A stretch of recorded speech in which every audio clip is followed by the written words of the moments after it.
today we're considering legislation that meets a very simple expectation from the people that we serve, that they should have real control over their personal information.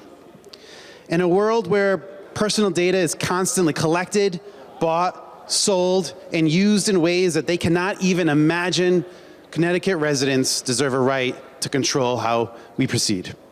Right now, a Connecticut resident in Trumbull or New Haven or anywhere else in this state who wants to protect their privacy faces an impossible task. Their data may sit with hundreds, if not thousands, of companies that they have never heard of. To delete that data, they must track those companies down one by one, navigate confusing websites, hope for a response.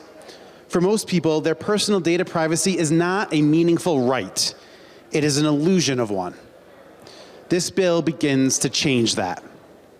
It creates a straightforward, centralized system where a resident can make a single request and have their personal data deleted across the data broker industry.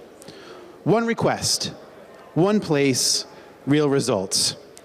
That is what it means to make a privacy right usable in practice, not just in theory. It also brings transparency to an industry that has operated largely in the shadows. Companies that profit from buying and selling personal data will now be required to register, disclose what they collect, and be accountable for how they respond when a customer says, "Delete my information." That is not an unreasonable burden. It should be a basic expectation of doing business in a modern economy built on data.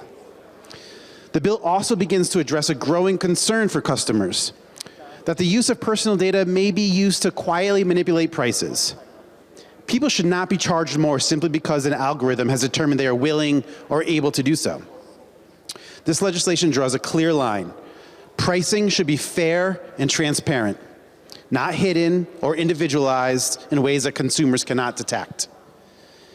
As you heard me articulate last week in support of our AI regulation, this bill is about finding balance, though. What is that right balance? How do we incorporate realistic timelines? How do we give this industry an ability to comply with the changes that we seek?